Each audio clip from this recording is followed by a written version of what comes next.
नमस्कार। वंदे मातरम। बिजनेस किसे और क्यों करना चाहिए, आपने थंबनेल में देखा। और ये बहुत ही इंटरेस्टिंग वीडियो होने वाला है। दो पार्ट में होगा। पहले पार्ट में हम बात कर रहे हैं कि बिजनेस किसे और क्यों करना चाहिए, और दूसरे पार्ट में हम बात करेंगे यदि आपने फाइनल कर लिया है कि आपको बिजनेस करना और किस तरीके का बिजनेस करना है, तो किस तरीके से फाइनेंशियल सपोर्ट के लिए कहाँ किसे अप्रोच करना है और किस तरह की कंपनी किस बिजनेस के लिए बनाना सही है। तो चलिए बात करते हैं बिजनेस किसे और क्यों करना चाहिए। बिजनेस करने के लिए सबसे जरूरी चार चीजें आपके पास होनी चाहिए, जिससे कि पता चलेगा कि आप बिजनेस करने के लिए कितने एलिजिबल हैं, कितने सूटेबल हैं, और प्रॉफिटेबिलिटी और सक्सेस के कितने चांसेस हैं। सबसे पहली चीज है डोमेन नॉलेज, यानी कि आप जिस बिजनेस को करना चाहते हैं उस डोमेन के बारे में आपकी जानकारी कितनी ज्यादा है। यदि जानकारी कम होगी तो आप गलतियां करेंगे। जैसे यदि मैं स्वयं की बात करूं तो मैं लगभग 3 दशकों से भी ज़्यादा से 30 वर्षों से भी ज़्यादा से building materials, cement, TMT, pipes and tubes ऐसे बिजनेसेस के डोमेन में नेशनल हेड के तौर पर काम करता रहा हूं, और मुझे बिल्डिंग मटेरियल डोमेन का बहुत बढ़िया नॉलेज है। डोमेन नॉलेज नौकरी करने से आ सकती है, डोमेन नॉलेज फैमिली में वो बिजनेस हो उससे आ सकता है, डोमेन नॉलेज आप पढ़कर भी जान सकते हैं, डोमेन नॉलेज आपके सोसाइटी में आपके फ्रेंड्स में कहीं कोई करता हो उससे भी आ सकता है। डोमेन नॉलेज के बाद दूसरी जो सबसे जरूरी बात है वह है पैशन। देखिए, बिजनेस वही करना चाहिए जो कि आपको बहुत अच्छा लगता हो। यदि आप स्विमिंग में बहुत पैशनेट हैं और स्विम सूट्स बनाएंगे और उसको बेचेंगे, या ग्लासेस स्विमिंग के बनाएंगे बेचेंगे, या स्विमिंग के क्लासेस कोचिंग के चलाएंगे, या स्विमिंग के रिलेटेड कोचिंग देंगे, तो आप ज़्यादा सक्सेसफुल हो सकते हैं, क्योंकि वो आपका पैशन है। लेकिन आप करते हैं स्विमिंग और बनना चाहते हैं पकोड़े वाला, तो थोड़ा सा विरोधाभास होगा। और सक्सेस, तो पैशन बहुत जरूरी है, वह करें जो करने में आपको अच्छा लगता है। तीसरी चीज है कन्विक्शन। कन्विक्शन वो चीज है जो आपको लगातार चलाती रहेगी और उतार चढ़ाव में भी आप सक्सेसफुली आगे बढ़ते रहेंगे, क्योंकि जब आप बिजनेस करने जाएंगे तो बहुत तरह के चैलेंजेस आने वाले हैं, बहुत तरह की परेशानियां आएंगी जो कि हर वक्त आपको पीछे धकेलेंगी। क्योंकि नए बिजनेसेस में कंपटीशन का बड़ा वो रहता है, प्रेशर।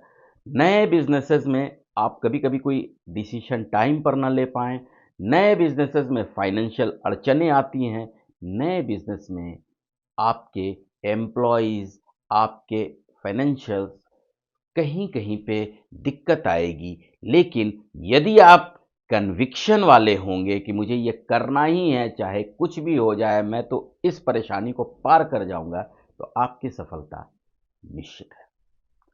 चौथी चीज है आपके पास एक फाइनेंशियल प्लानिंग 1000 डेज का, मिनिमम 3 इयर्स का, जिसमें कि आप यह लिख सकें कि आप 3 साल में क्या क्या खर्चे करेंगे, 3 साल में क्या क्या आमदनी होगी, और किस तरीके से सारी चुनौतियों को पार करके भी आप सरवाइव करेंगे। क्योंकि यह देखा गया है कि more than 85% of startups fail with in 3 years, और जो फिर उसको पार कर जाते हैं वो सफल ही होते हैं।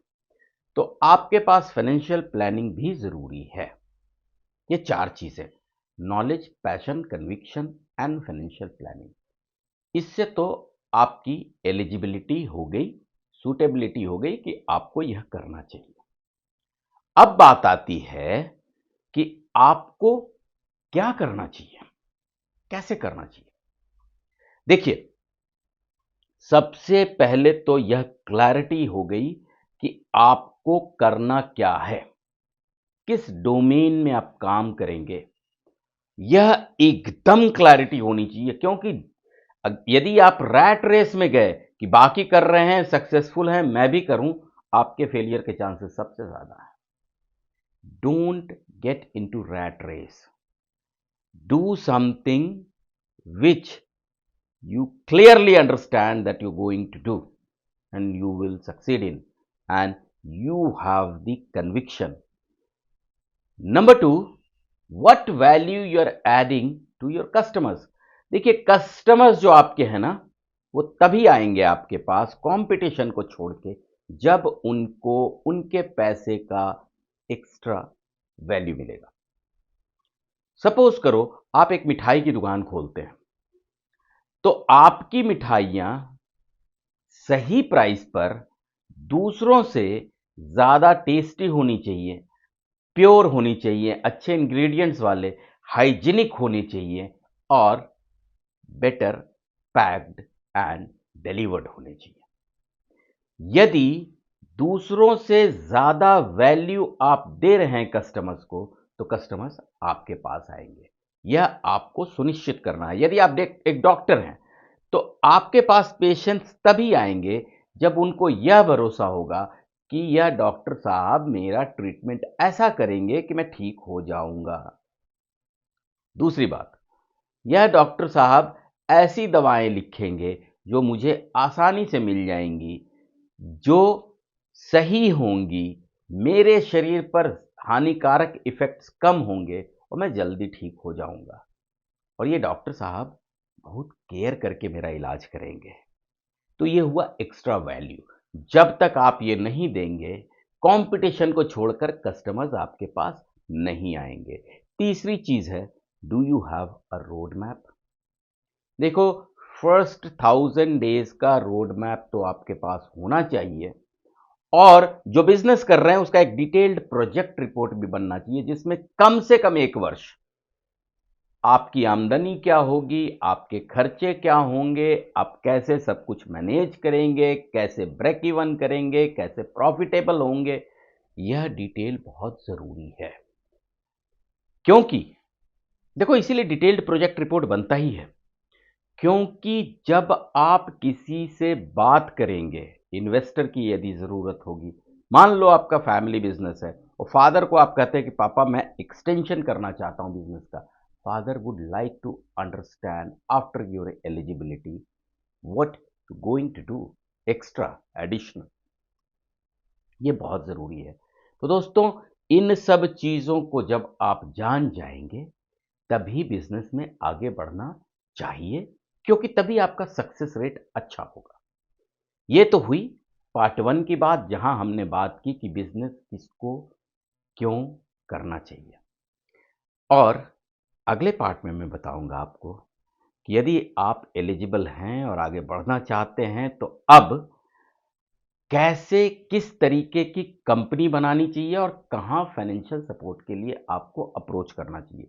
क्योंकि financial planning, financial support, financial backing बहुत ज़रूरी है।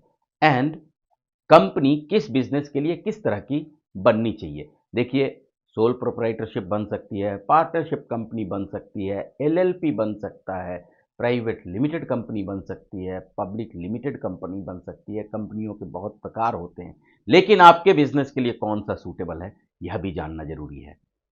I wish you all the best. एक सफल बिजनेसमैन बनने की राह में मैं आपके साथ रहूंगा। चलिए, all the best. Thank you.